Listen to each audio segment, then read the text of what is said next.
Official waiting for us? The time has finally come.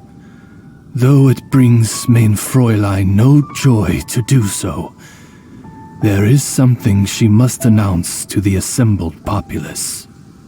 My loyal servants, one must bid you adieu till such time as I beckon you once more. Though we have faced many trials and tribulations together, you have all shown commendable courage in the course of duty. I feel a breeze now blows upon this place, and I feel that it blows in your honor. What? You're just gonna bail on us? With the arrival of this giant meteorite, many more people have succumbed to the slumber. Strong as the soldiers may be, they are struggling to cope, and there is demand for volunteers everywhere we turn. Main Fräulein and I shall tend to the victims on the soldiers' behalf. The rest of this investigation we place in your capable hands. Goodbye. You are a good listener. I enjoy chatting with you. To be honest, most of the other adventurers in the guild only ever talk to me when they want to hear Oz's reconnaissance reports. This little journey we had, it was a great adventure.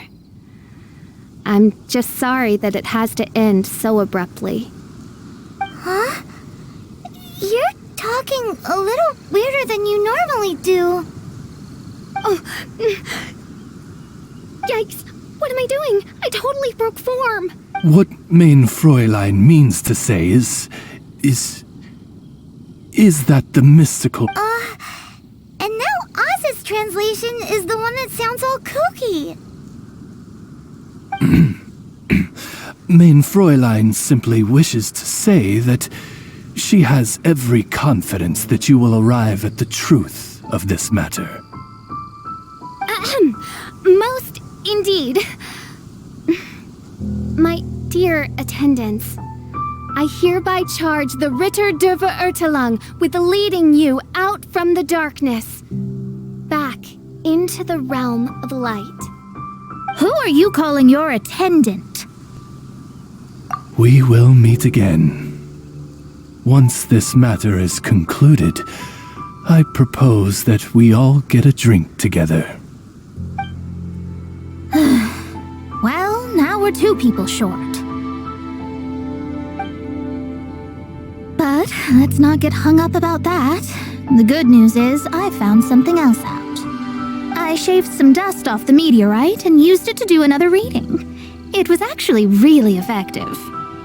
These rocks have been around for hundreds, maybe even thousands of years. Leonard must have lived a very long time ago. The meteorites carry his will and can pass it on to others. In other words, centuries on from Leonard's life, and the strength of his will is not diminished one bit. A guy from the distant past with a burning ambition to scale the highest mountain. I'd be an adventurer? That does explain his obsession with mountain climbing. Our approach so far has been too passive, and time has been against us every step of the way. We need to change our strategy, and we need to attack this problem at its source. Paimon agrees. From now on, we need to put Leonard at the center of everything we do. Yes, because if the meteorites carry Leonard's will with them, then it's precisely as Fischl said. The rocks are, in a sense, a curse. I'm a little incredulous, but it turns out her blind guess was actually spot on. No, I'm a respectable astrologist, and I shouldn't stoop to that kind of criticism. Anyway, all we need to do now is remove the curse. Okie dokie.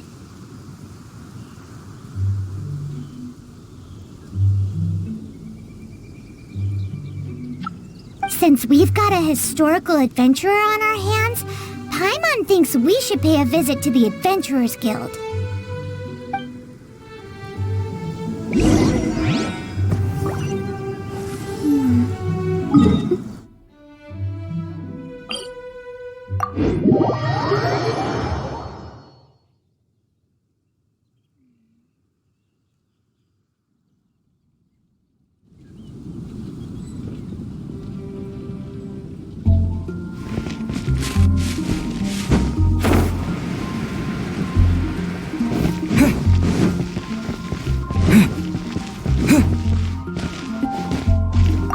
Our records show that there have been many adventurers by that name over the years. It is impossible to know which one you refer to. However, I do recall that there is a book in the library authored by someone called Leonard. Perhaps you should take a look?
Author Leonard. Where are you, Leonard? Aha! Gotcha! The index says that Leonard's book should be in the northwest corner on the top floor of the library. Northwest corner. Should be right over there.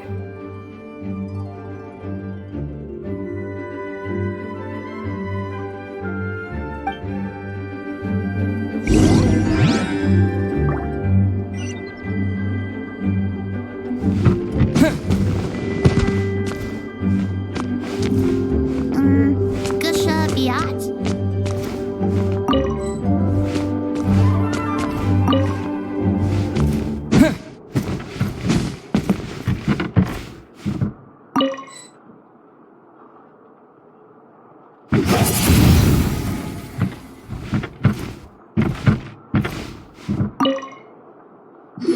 Found it! Of Mountains and Seas, a guide for adventurers written by Leonard. But the words have faded, and there are even pages missing. Paimon's got no hope of reading this.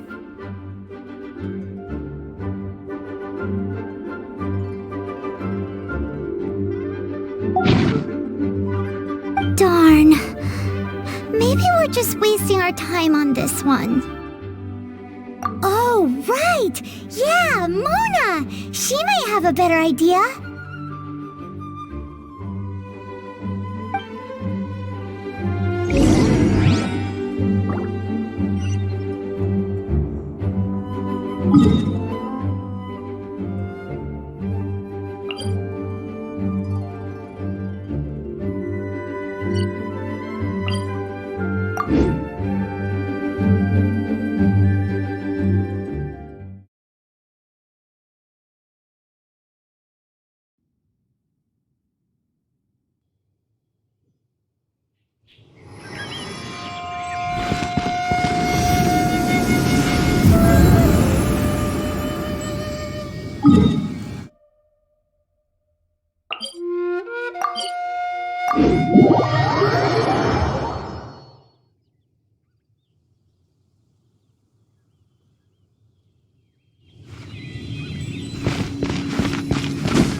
Look what we found! Leonard wrote a book! Ooh, let me see.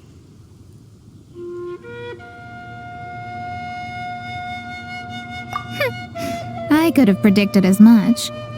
Your average astrologist would definitely give up at this point. But I am Mona, progenitor of the future of astrology. Nothing can stand in my way. I simply need to deduce the missing portions with my astrolabe, write them in, and then decipher the text. Finished at last. So what does it say? Just as I thought. Leonard was an adventurer who lived 2,000 years ago. His lifelong dream was to reach the summit of a mountain called Pylos Peak. 2,000 years? So the constellation that caused the meteorites is from 2,000 years ago? Somehow, for some reason, this constellation was summoned down from the sky. I suspect that the Fatui have something to do with that part. Paimon thinks so too. Whenever something shady happens, you can bet the Fatui are involved. The meteorites harbor elemental energy, which radiates out and lulls people to sleep by some means akin to hypnosis. And if I'm guessing correctly, there should be some sort of core meteorite among the bunch, within which is a crystal that harbors Leonard's spirit. Well, if I were Leonard, I would want to make sure the core lands right on the snowy summit that I never made it to while I was alive. So the core should be at the top of Pylos Peak? Where is that? Paimon's never heard of it before. It's the first I'd heard of it too, so I compared the map from the book against the current topography of Mondstadt. Apparently, Pylos Peak no longer exists. Are you trying to say that the tallest mountain Paimon's never heard of just disappeared? I once read somewhere that the Animo Archon, Barbados, once used his divine power to mobilize the winds and blow the ice and snow from the face of the earth. The whole landscape of Mondstadt was changed in the process.